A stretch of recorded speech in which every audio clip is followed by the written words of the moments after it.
So about 25 minutes ago, I finished watching Trey Pastor's excellent double review of Captain Phillips and Justice League War, which is kind of ironic because I was about to review Justice League War because I watched it with my better half there last night, and I got like distracted watching a few YouTube videos, and I wanted to watch some quality television, so I watched an episode of The Man Show, which I hadn't seen in a long time. Yeah, sometimes you just gotta let your brain relax. Anyway, Justice League War is an incredible story. It was done as the kind of the start of the New 52. Of course, the New 52 was when the DC basically did a reset on their entire universe and started doing their comics with their basically comic and digital versions, so that people could come in, start with DC in the New 52, not have to worry about a lot of the backlog and stuff that from before, and just it was a stepping on point. It was really successful, and for me, there was a lot of great stuff that came out of the New 52, and one of them was the New Justice League. And this here was done by, I think it's Geoff Johns and Jim Lee. Trey Pastor, I think, said that in his video as well.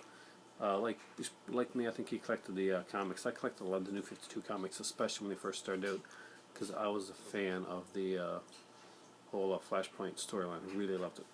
Anyway, getting into the New 52. This is the start of DC's new animated universe. And basically what that means is they're taking their animated universe now, as seriously as they take their regular like theater film universe. The guys that are doing the voices are pretty much going to be the official voices of the characters. They are going to follow a continuity, and you're going to see a lot of the movies kind of like intertwine and have like something to do with the other one from here on out. And if you watch to the end, you'll get a kind of a clue to what the next Justice League film was going to be about. Now, the Justice League War storyline basically gives the introduction to all of the main superheroes in the new 52 universe. We first meet up with Green Lantern and Batman. Batman is at this time early in his career and thought of as almost like a mythic character. Nobody really sees him, and the police really don't have anything to do with him at this point. He's kind of like still at the stage where he's kind of in the shadows type character. Green Lantern is done by first off, the voices. Jason O'Mara does the voice of Batman, and he does an incredible job. If you watched the thankfully short-lived, but not his fault, version of Life, the U.S. version of Life on Mars, then you'd know Jason O'Mara starred in that. Now, Batman is awesome in this film. He is, he's Batman. You know, and you learn why. They talk about Batman not having powers as opposed to the other ones, but you see exactly what makes Batman so special and so important in this one here. You see a lot of the shining moments for a lot of these people.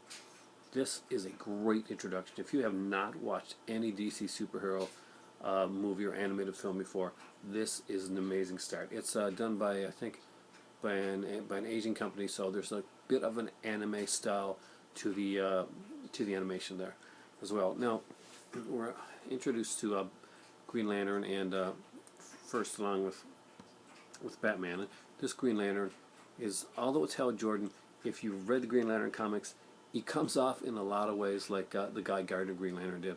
He's very cocky, he's very self-assured, he's a little bit too obnoxious. And like Trey Pastor said, he's a jerk. He's kind of a jerk. His heart's in the right place, but his heart thinks faster than his head does. Now, he gets his butt kicked when he decides that he can take on Superman when he go to meet Superman. Basically, what's going on is and there's spoilers in this one, guys. Darkseid has been sending out his parademons to set up boom tubes all over the world so that and boom tubes basically are kind of think like Stargate. Think of that. it opens up, and his and the parademons, kind of like his minions, can go out and start a full-scale invasion so that they can terraform Earth. Now, the parademons are basically in comic book mythos, and it's actually mentioned in the movie, which I thought was really cool, is that he goes to different planets and he harvests people, aliens from those planets, and he turns them into warriors that he calls parademons. Basically strips aside any unnecessary humanity, for lack of a better word, and makes them just these mindless drones. Now, as this is going on, we're getting to meet the different characters. Wonder Woman has just come into meet the President of the United States. She's there with Steve Trevor, who likes her as more than he probably should at this point, and she's pretty much a fish out of water.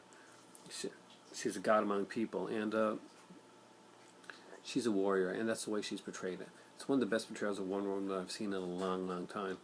And voices again. I guess I got to keep it with the voices there. Justin Kirk is Green Lantern, and Justin Kirk is really good at playing really cocky characters. If you saw Weeds, then you know exactly what I'm talking about. He's one of the main stars of that show, which is another great series that's just finished up not too long ago. As for Wonder Woman, it's Michelle Monaghan, and she does an incredible job. Wonder Woman is a true warrior and one of the leaders.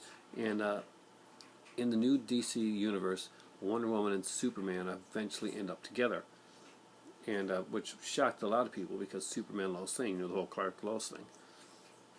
But it makes sense, and you can see it going towards that in this one here. We get to meet Billy Batson, though we're not told he's Billy Batson right away, as he sneaks into. He's pretty much a grifter. He's an orphan kid. He lives at a group home. We get to see a glimpse of future Mary Marvel and a future Captain Marvel Jr. there. We don't know how he got his Shazam powers at this point, but we do know that he is already Shazam. It is the modern day Shazam with the hood, so that's pretty much a cool aspect of it there.